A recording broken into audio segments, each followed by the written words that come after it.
All right, we're going to learn a fugue together. We're going to go through it as though I were learning it, you were learning it, and discuss the issues that come up.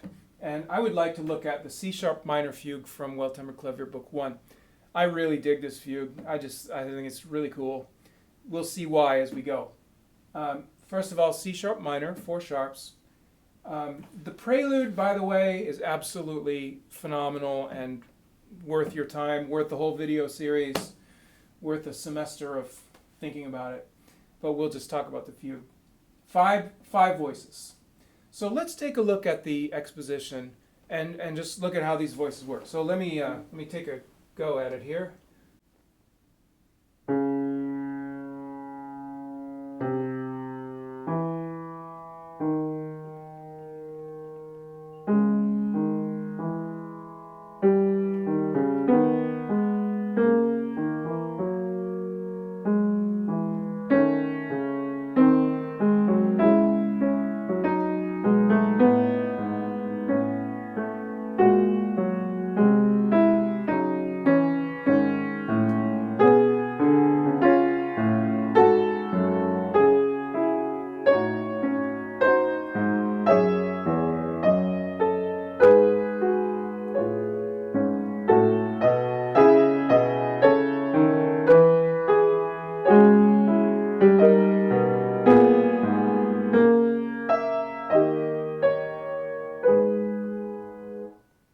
Okay, so that was the exposition plus a little bit.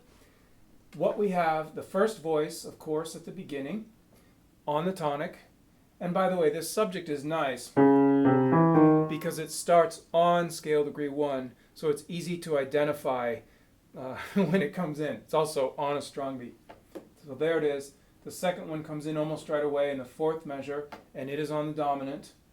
The third one comes in measure 7 on the tonic, on the half note.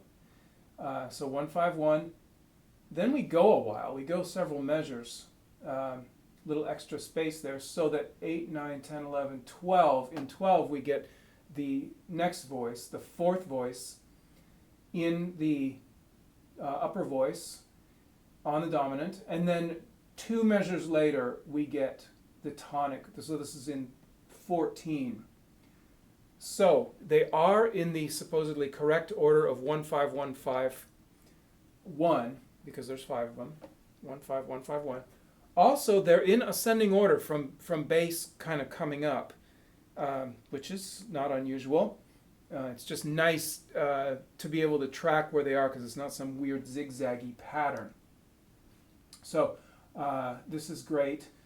The reason I played a little past that is because when the final voice is in here, we don't really have a nice, clear, strong cadence until the downbeat of 22 cadencing in G sharp minor. So I just played up till there. There's no rule that all the voices have to be there all the time.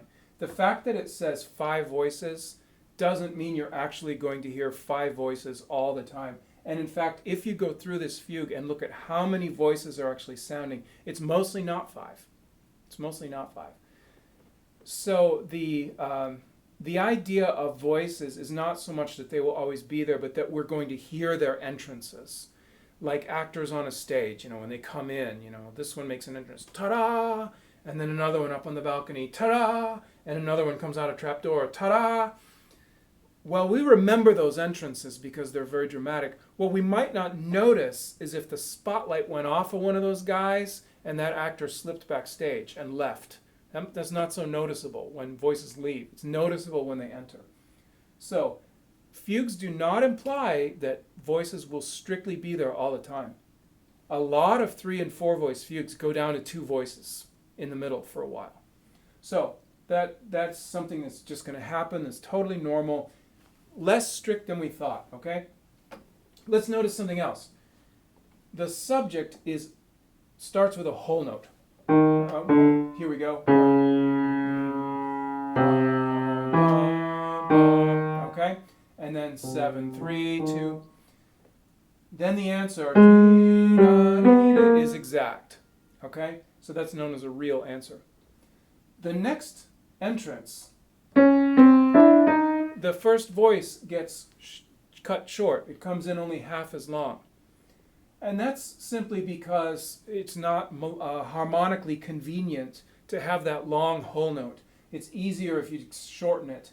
And so the last three entrances are all shortened into half notes. So we're going to see that also throughout the rest of the piece. Sometimes we're going to get that full whole note in the subject. Sometimes it's going to start late on a half note. Okay? So that's the exposition. Some things are by the book. Voices coming in bottom to top, stacking up. Following the 1-5-1-5-1 pattern. That's cool. For the most part, we have we have all the same intervals. No, not the fourth voice. This is 8, 9, 10, 11.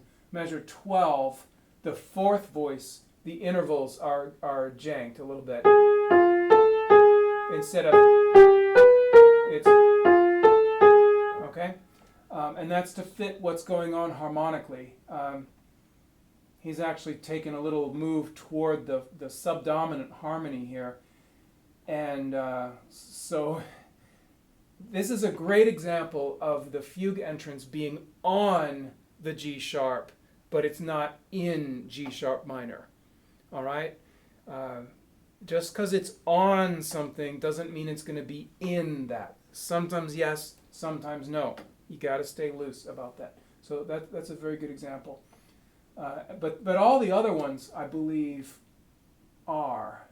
Yes, they are both on and in the tonic or dominant when they enter, except for that fourth one. That's a real different example, where he has changed the intervals to fit what's going on harmonically. So this idea of changing intervals, you can do this with themes as long as they're kind of rhythmically the same and they have the same kind of up and down contour. You can actually switch the intervals around and they still will sound identifiable. Okay? So next time we'll talk about the piano side of playing this exposition, not the kind of compositional side of it. And we'll look at getting the appropriate type of sound and issues of fingering and pedal and all that good stuff. Okay? We'll see you then. Bye.